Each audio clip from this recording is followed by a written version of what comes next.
Yes, good morning, students. Here is your Kavita ma'am speaking.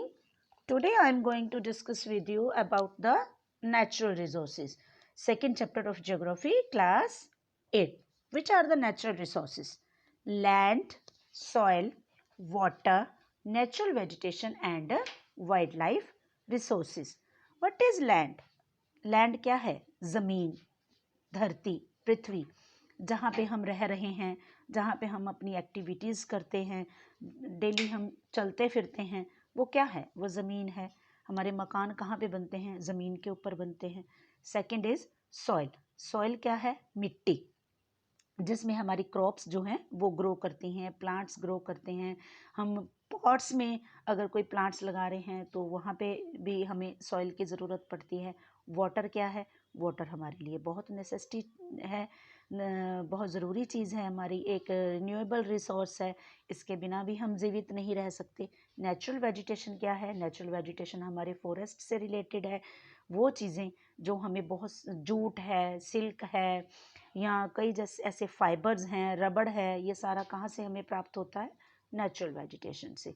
Wild life resources हैं, उनमें animals, birds and other so many types of species, right. तो यहाँ पे हम दो stories को डिस्कस करेंगे, वो देखेंगे। द फर्स्ट इज मम्बा, जो तंजानिया में रहती है, अफ्रीका के। वो सुबह जल्दी उठकर पानी भरने के लिए बाहर जाती है। बहुत लंबा रास्ता उसको कवर करना पड़ता है पानी भरने के लिए। वहाँ से जब कुछ घंटों के बाद वो वापस आती है तो अपनी मदर के साथ हेल्प करती है, फिर अपने ब्रदर के साथ हेल्प करती है भेड़ों को, सॉरी, बकरियों को टेक केयर करने में, ठीक है। उसके फादर जो हैं वो मक्का की और बीन्स की खेती करते हैं, छोटा सा उनका फार्म है, और उनका घर भी जो है वो रॉकी एरिया में है, ठीक है। तो उनकी फैमिली जो वो कमाते हैं, जो भी वो क्रॉप्स ग्रो करते हैं, मेज़ और बीन्स, वो क्या होता है कि सारा साल उनको वो फसल जो है, वो खाना जो है वो पूरा नहीं हो पाता, क्योंकि वो रॉकी एरिया में रहते हैं। सेकंड है पीटर। पीटर जो है वो न्यूजीलैंड में रहता है, और न्यूजीलैंड में वो, उनका परिवार जो है, इंक्लूडेड हिज अंकल, वो शिप रेयरिंग का काम करते हैं। वूल प्रोसेसिंग उनकी फैक्ट्री है। जब वहाँ पे वो स्कूल से वापस आता है तो वो अपने चाचा के साथ भेड़ों की टेक केयर करने में हेल्प करता है। उनका ग्रासी एरिया है सारा, जहाँ पे उन्होंने यार्ड बनाया हुआ है शीप के रहने के लिए।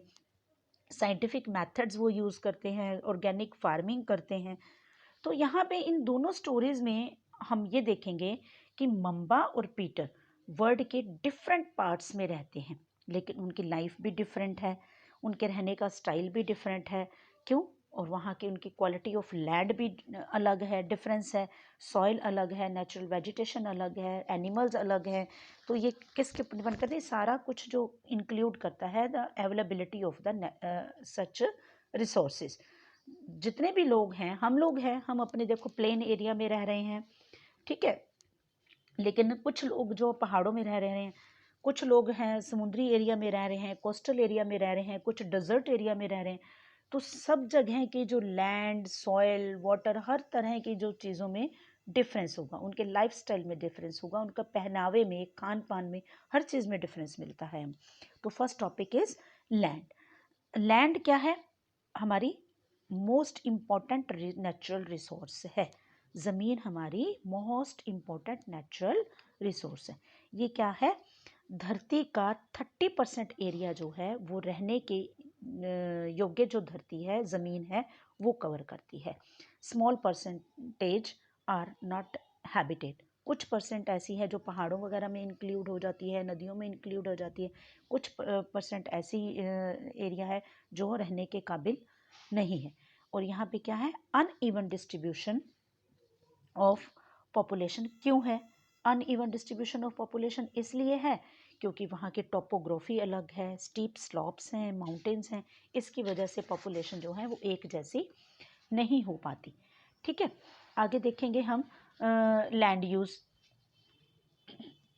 लैंड यूज़ कहाँ की जाती है? लैंड यूज़ हमारे एग्रीकल्चर के लिए है, मीनिंग के लिए है, रोड्स बनाने के लिए, फैक्ट्रीज बनाने के लिए हमारी लैंड यूज़ होती है। लेकिन लैंड क्लासिफाइड किस on the basis of ownership, private land and community land. The private land is owned by individuals. Private land किसे कहते हैं? वो लैंड जो किसी सिंगल पर्सन की होती है, या ग्रुप ऑफ इंडिविजुअल्स, या कम्युनिटी लैंड। जो कम्युनिटी लैंड होती है जहाँ पे सबके लिए फ्रूट्स, नट्स या फॉडर जो चारा भैंसों को डालने के लिए, बकरियों को डालने के लिए, जानवरों को डालने के लिए, जो जहाँ पे उसको हम क्या कहते हैं? Common property resource. जो कम्युनिटी लैंड होगी कॉमन प्रॉपर्टी रिसोर्स। अब ये ज़मीन जो है वो शॉर्ट क्यों हो रही है? जैसे जैसे पॉपुलेशन बढ़ रही है वैसे वैसे लोगों की डिमांड भी बढ़ रही है। पॉपुलेशन बढ़ने के साथ साथ ज़मीन की डिमांड बढ़ती चली जा रही है, अवेलेबिलिटी ऑफ लैंड कम होती चली जा रही है। सपोज करो एक परिवार में 4 पर्सन्स हैं, चारों कमाने वाले हैं, और चारों के चारों जो हैं वो अपने परिवार के साथ, अपनी फैमिली के साथ अलग रहना चाहते हैं, या कुछ जॉब अपॉर्चुनिटीज़ की वजह से कह लीजिए आप कि वो अलग अलग शहरों में जाके रहेंगे, तो उनको मकान भी चाहिए, ऑफिस बनाने के लिए भी ज़मीन चाहिए। तो इसकी वजह से availability of the land is limited, वो कम होती चली जा रही है। The quality of land also differs from the place to place. अब लैंड की जो क्वालिटी है वो area wise, place to place wise अलग होती है। ठीक है, कहाँ फर्टाइल लैंड होगी, कहीं पे नहीं होगी, तो ये सारी चीज़ें काउंट करती हैं डिफरेंस के ऊपर। अगला टॉपिक हमारा आ जाता है conservation of the land resources. Land resources जो हैं वो उनको कंजर्व कैसे किया जा सकता है? जो